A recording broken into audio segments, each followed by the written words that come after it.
Okay, this one's for all the working moms and dads. Yep. Yesterday I was talking to a client and he was rattling off some old Italian names in our area and said they work too hard, they didn't get to enjoy themselves.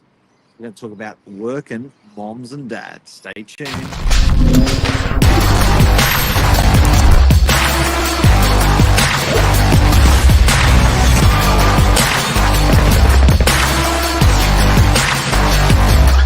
I'm the ringleader, so listen up. Yes. For all of us working mums and dads, I might stop it. He's so annoying, but he waits until Friday. Doesn't annoy anyone else, just me. I think it's because I'm his wife. I'm sure that's why. But working mums and dads, it's always this balance, isn't it? Because Guilt. we need to work, Balance of guilt. but we need to work, and then there's some jobs where people get to finish earlier, and then there's other jobs where you've got to work around the clock, or you're a shift worker, or your job just takes up more hours in the day. Real estate is one of those lists. The hours don't stop. It can be 9 o'clock at night and we're doing deals. I know, Mark, you were exchanging a property last night at 9:30, I think it was. And the hours are relentless. And, that's always taking us as parents away from time with our family. We've often spoken about our girls. We've got two girls. They're adult children now. One's 17, almost 18, and the other's 25 years of age. But the bottom line is, we've always worked. I was more at home though when the kids were younger. And then I really started to ramp into the business once Jade, our youngest daughter, was 12.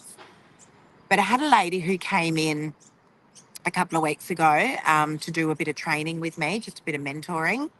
And we were talking off camera and she goes, "Can I ask you something?" She's a single mum. She said, "Do you ever feel guilty?" Anyway, I said to her, "You know what? This is a really important conversation that I would love to document." And we did. We made a video of it and put it onto social media.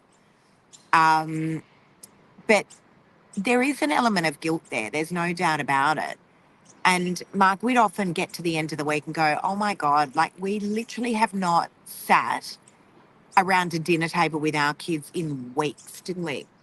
I think carrying that guilt's good though, because you carry the guilt. It's a conscience, and it's good and healthy to have a conscience. So I think being being feeling guilty that we're working too much is probably a good thing. I think being guilty that you're not seeing your kids enough is probably a good thing. Guilty that seeing you're on a holiday, it's probably a good thing. Yeah. You know what I mean? I think you just got to manage that and think, okay, hang on, it's risk for reward, and this is the reason why I'm doing it. Like I know if we're away for 2 or 3 weeks over the years, we've gone on some great holidays over the years. Oh, for I sure. feel really guilty. When I'm on the holiday, because I'm thinking, oh my God, it's work. Should be in the office. Should be in the office. And then when I'm at work, I'm feeling guilty about the kids, and then I'm when I'm with the kids, I'm feeling guilt. I hope works. I don't know. It's just this. But I think It's if you break that down, that's because you care. balance. But that's because you care. That's where that guilt comes from. But one thing, guys, and I do talk about this a lot because I get asked a lot about balancing, life. And I think it's important to understand that there is no perfect balance. There honestly is no perfect balance. I know on social media, it appears that people have got things all worked out, but the reality is that everyone's juggling a million balls. Yeah. There's no white picket fences. And also, Sick parents. oh, absolutely. And all the other things that come into life itself. Yeah. As I said, I know on social media, everything looks like it's all white picket fences and green grass. But, the reality is there is always a big undercurrent of stuff that goes on behind the scenes with everyone. The balancing act is always difficult. And what balance might work for Mark and I may not necessarily work for you. Yeah. But one thing that we did do, because getting to the end of the week after week after week, and realizing that we just weren't sitting at a table with our children, that was something that we really wanted to change. And so what we ended up doing was we ended up putting a not negotiable appointment into our calendars. This is a true story. Meals. because we would realise that we wouldn't miss an auction, we wouldn't miss a vendor appointment. Yet why were we missing time sitting around a dinner table with our kids? So we started to diarise it, and every Tuesday and every Friday, it is an absolute not negotiable that we sit around a dinner table. And Sunday we stayed home. No, Sunday we stayed together. So what we did on Sundays Well, we was did more when they were younger. It's a little bit harder now as they're older. I were like from sort of 3 to Yeah. 6:15. We agreed that we would move together on a Sunday. So if it was like a school function, we'd all go together. If it's like a birthday, we'd all go together. If we go to the park, we'd all go together. So Sundays was like the Yeah. family day where and then we went hard on that, and then we went hard on work. On that sort of Monday, Tuesday, Wednesday, Thursday, Fridays. Yeah, yeah. But I do also want to say, guys, that even with the not negotiable things that we did put into place, because we now have adult children and we still do it, And I have to say, every Friday night, they're like, oh, what's for dinner? What are we having here? That everyone knows that it's 6:30. We just want them for an hour and a half. We get them for 2 hours on a Friday night. That's awesome. But we're well aware that, one daughter's got a boyfriend and he comes for dinner as well, FYI.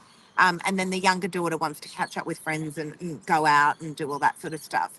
We're well aware of it. No phones, no phones. And that's usually the hardest for me, not for the kids, but no phones. And we just want to sit there and just chat. And so that was something that we put into place that really, really did help us. It was what we wanted to do. And again, we were well aware that the kids, as they got older, didn't really want to hang out with us all night. But I think it's important to add that Mark and I each work about 100 hours a week. I haven't added it up, but I know it's a ridiculous amount of hours. 90? Oh, 90 maybe. No. I've never added it up. I've never added it up, but let's call it 90 to 100 hours a week each. It's not like, there's one parent at home that's doing the cooking and all that sort of stuff. But how did the kids turn out? That's one question that I want to raise with you guys, because we have always worked really hard and really long hours. And I have to say, I look at our girls and I just think what well-grounded, respectful, fabulous humans they are. I think it's nice. I think it's nice as kids, like when you not look back at your parents. I reckon they're spoiled. But when you look back, one a little bit more than the other. When you look back at your parents, I think you want to have. I think that's a positive memory for me with my parents. Like my mum used to work night shift at Woolies, so she would during the day she would work. On the weekends, she would be a hairdresser on Saturday and Sunday. And then at night, she'd go off to do night fill, in Woolies, so that she'd pack the shelves. And then when she did that, that was from normally about 9 o'clock till about 1 o'clock. And then she'd go again the next day. So, like my mum, that was, I guess she was a real hard worker. And Dad. And listen, there's plenty of people that are doing that now. Yeah. Plenty of people. Yeah. I speak with clients and they're... people with 3 jobs. They've picked up other jobs.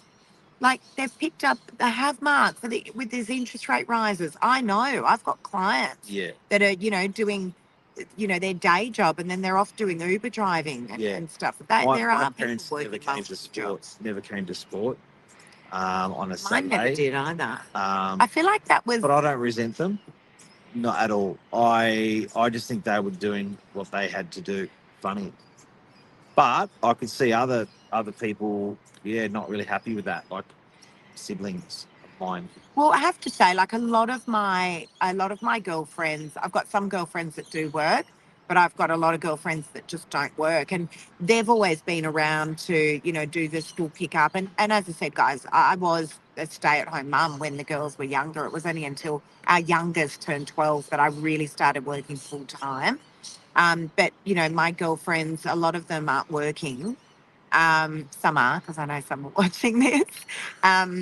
But they've always been able to do canteen, and even with the year 12 formal that we just had for our youngest daughter, Jade, my girlfriends were like, Lisa, Jade would really love it. Come and do all the, decorating for the school hall for the year 12 formal.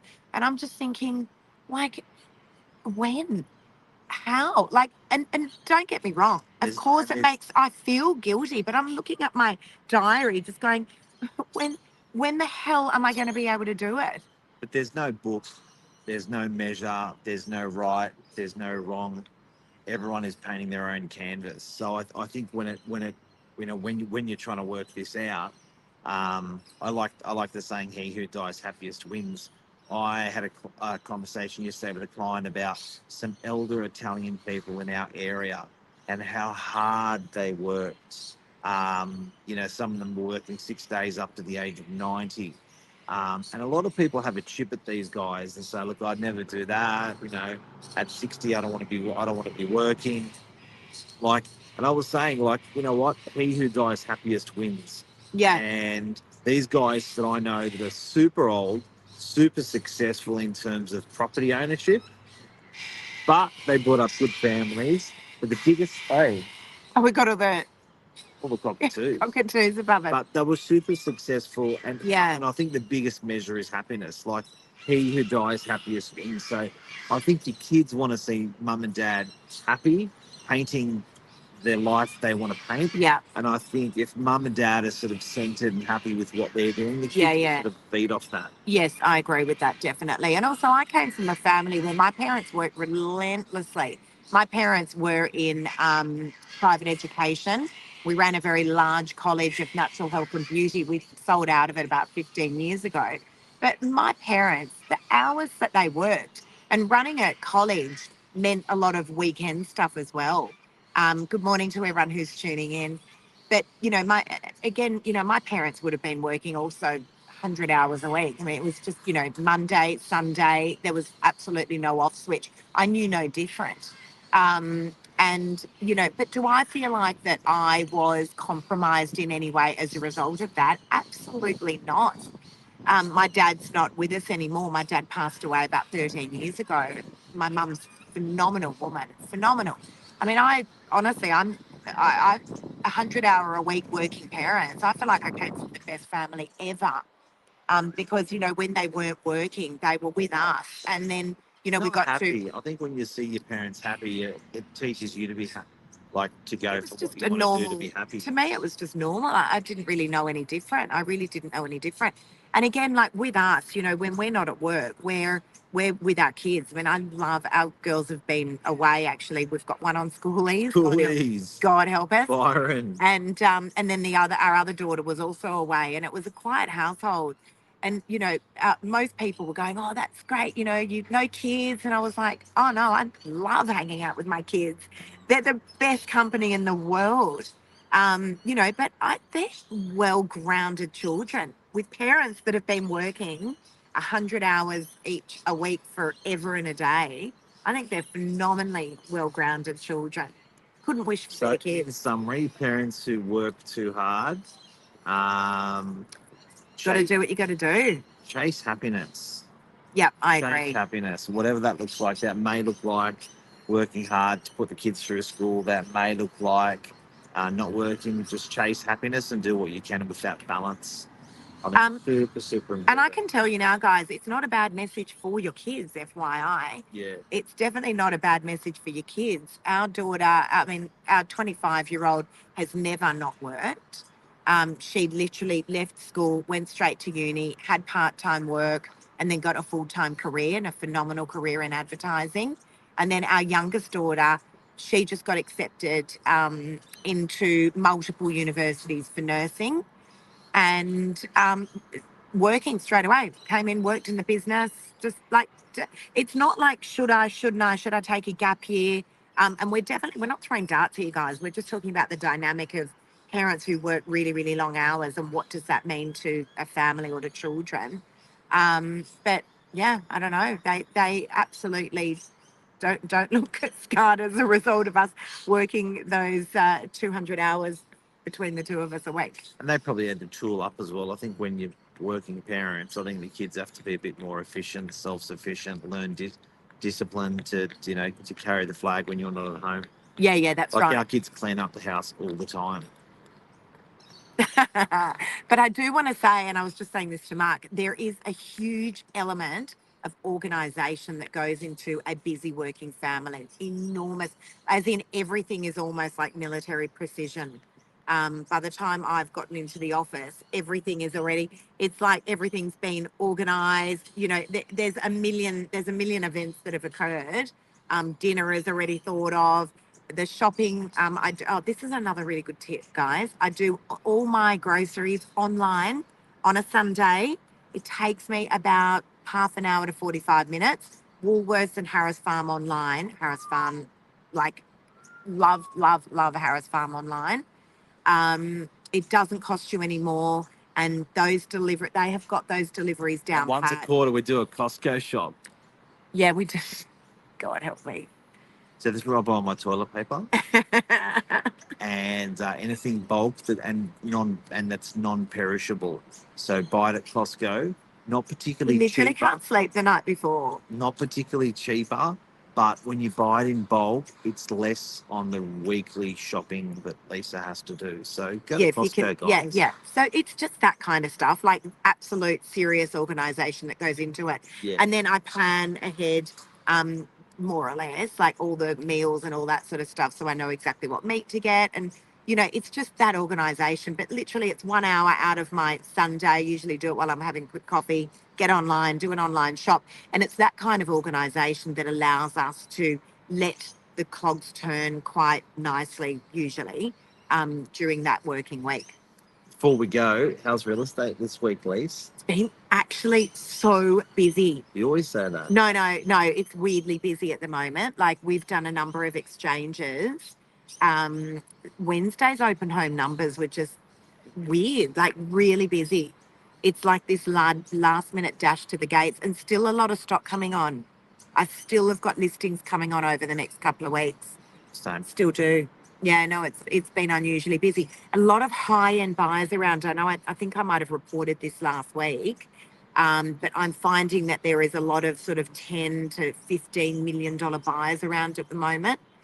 But yeah, no, the market is still, I asked you yesterday, Mark, I was like, I can't remember it being this busy at this time of the year last year. Mum's dead. What a I swap said hands. that. We're sitting in a park, we've gone for a walk, and we're sitting in a park, and I said to Mark, your arm's going to get sore holding the phone like that. Anyway, we're good to go. Yep, that's it. We're off Have to a get a beautiful coffee day, everyone. We're going to go have a coffee, walk around a park, and and go to work. go to work. Love See you ya. guys. Bye. See ya. Bye. Bye.